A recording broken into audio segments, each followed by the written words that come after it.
Hello everyone, कैसे हैं आप सभी। मेरा नाम है कुणाल शर्मा और हम पढ़ रहे थे types of classification of drug. तो इसके अंदर हमने अल्फ़ाबेटिकल पढ़ लिया, मॉर्फोलॉजिकल पढ़ लिया, टैक्सोनॉमिकल पढ़ लिया। ठीक है, अब हम पढ़ेंगे कौन सा।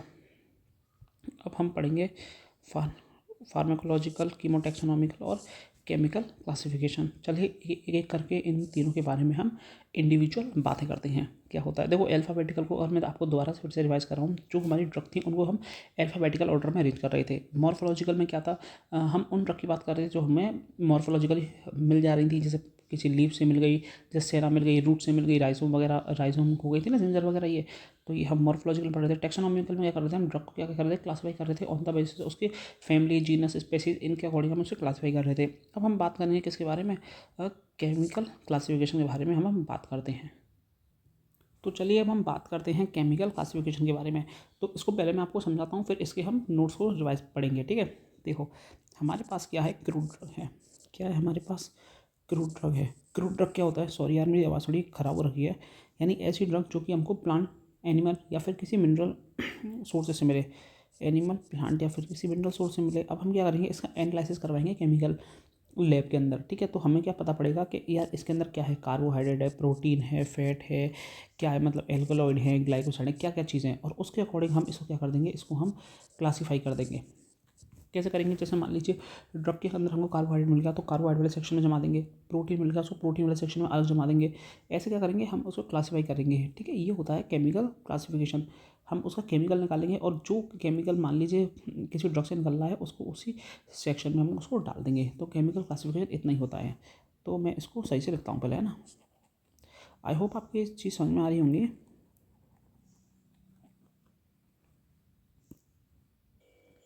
अब हम बात करते हैं किसकी, हम बात करते हैं केमिकल क्लासिफिकेशन के बारे में। तो यार देखो, केमिकल क्लासिफिकेशन जैसे मैं आपको बताया था, हम ड्रग लेंगे, ड्रग का हम लैब के अंदर केमिकल कॉन्स्टिट्यूएंट निकालेंगे, फिर उसको हम जैसे हमारी रैक वगैरह कुछ भी होगी, ठीक है, मान लीजिए तक कार्बोहाइड्रेट रखे हैं, एल्कोलॉइड वाला सेक्शन है, ग्लाइकोसाइड वाला सेक्शन है, रीजेंस, टेनिस, ऐसे के अलग अलग सेक्शन है।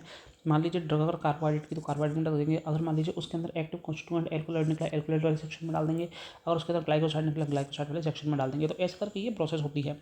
तो देखो, crude drug are classified on the basis of chemical nature of their major constituent. जैसे कार्बोहाइड्रेट की अगर मैं बात करूँ तो इसमें कहेंगे अकेशिया, स्टार्च, इसबगोला, एल्कलॉइड में एयरपोर्टर, वोल्फियो, वसाका, ग्लाइकोसाइड में सेना डिजिटलिस, रेजिस में बेंजोइन, एसाफोटिडा, गूगल, टेनिस में ब्लैक का टेचू, पेल का टेचू, वोलेटाइल ऑयल में clove oil, fennel oil, lipids में beeswax, cod liver oil, shark liver oil.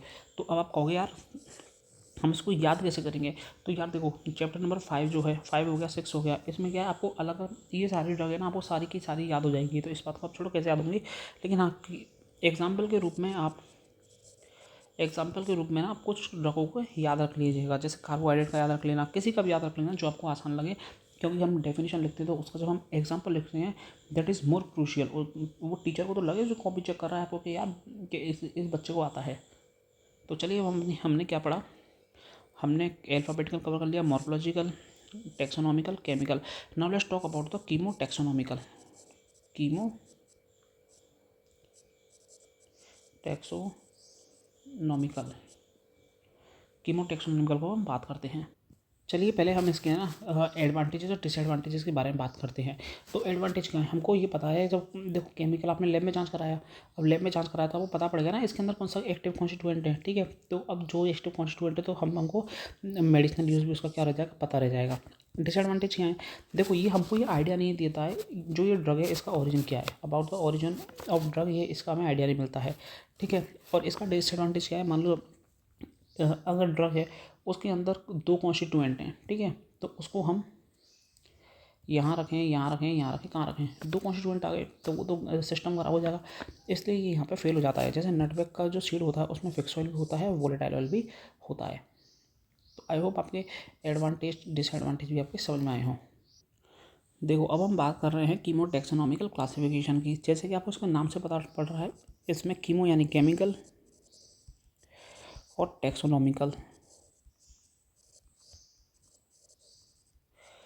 इन दोनों जो कैरेक्टर है ना, इसको हम इक्वल इंपॉर्टेंस दे रहे हैं। क्या दे रहे हैं इनको, हम इक्वल इंपॉर्टेंस दे रहे हैं। तो मैं लिख सकता हूँ in this classification equal importance is given to taxonomical status and chemical constituent of crude drug। ठीक है, ठीक है। अगर हम बात करें इनके एडवांटेज और डिसएडवांटेज के बारे में, तो एडवांटेज है easy to study and research and collection of information about particular plant species. ठीक है, डिसएडवांटेज क्या है, देखो सारे के सारे प्लांट को हम थोड़ा डाल सकते हैं इस कैटेगरी में। ठीक है, तो ये हमने बात करी कीमोटैक्सोनॉमिकल के बारे में। ठीक है, आप ना ऐसे जब पढ़ोगे ना चैप्टर को तो ऐसा करना, देखो मैं बताऊँ, देखो यहाँ देखो लिखना क्लासिफिकेशन, यहाँ लिखना क्लासिफिकेशन ऑफ क्रूड ड्रग करके सही हेडिंग बनाना, फिर उसकी सब हेडिंग बनाना, 6 बनेंगी आपकी, 6 लाइन बन जाएंगी। फिर इसमें लिखना उसके नाम, फिर उसमें लिखना उसके मतलब क्या स्टार पॉइंट क्या है उसके। जब आप इसको पढ़ लोगे ना तो आपको कुछ भी एक्स्ट्रा नहीं पढ़ना पड़ेगा, इसी से आपका काम हो जाएगा। देखो अब जो हमारा लास्ट टॉपिक है दैट इज़ फार्माकोलॉजिकल क्लासिफिकेशन। इस क्लासिफिकेशन में अगर मैं आपको बताऊं क्या होता है, इस क्लासिफिकेशन में हम ड्रग को ऐसे क्लासीफाई करते हैं जैसे कि हमको ये पता पड़ता है कि ड्रग काम क्या करेगी। जैसे जो मलेरिया की ड्रग होगी वो एंटी मलेरियल हो जाएगी, जैसे कार्डियोटोनिन में कौन सी हो जाएगी, डिजिटलिस, एंटी कैंसर में विंसा प्रोफाइलम, और ऑक्सीटोसिन में एयरकॉट, एंटी हाइपरटेंसिव में रिवोल्विया, एंटीटोसिन में वसा का टोलुबाल्सम। ठीक है, और अगर इसकी एडवांटेज की बात करें, this classification help in selection of substitution of drug if they are not available in the particular place. मतलब क्या है इसका, अगर मान लीजिए कोई फलाना ड्रग हमारी नहीं है तो हम उसका क्या कर सकते हैं, हम उसका सब्स्टिट्यूएंट बना सकते हैं। डिसएडवांटेज क्या है, डिसएडवांटेज में क्या है यार, डिसएडवांटेज में ये है जो एक ड्रग है वो 2 तरह काम कर सकती है। फॉर एग्जांपल जो क्विनिन है वो एंटी मलेरियल भी है और एंटी एरिथमिक भी है, तो इस टाइप की यहाँ पर ये कन्फ्यूज़ होना संभव है। तो यार देखो हमने ये चैप्टर नंबर 2 जो था वो कंप्लीट कर लिया है, चैप्टर नंबर 1 भी कंप्लीट हो गया, चैप्टर नंबर 2 भी कंप्लीट हो गया। मेक श्योर आप इसके प्रॉपर नोट्स बना लें। ठीक है, प्रॉपर नोट्स बना लें और रिवाइज करें, बस इतना ही है। देखो चैप्टर नंबर 2 पूरा का पूरा ये रहा। कितने पेज में आ गया ये, रुको एक मिनट, पेज देखते हैं कितने पेज में आया ये, 1 2 3 4,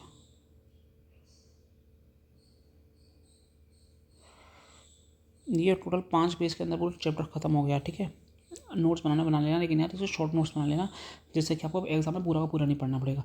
तो thank you, signing off Kunal Sharma.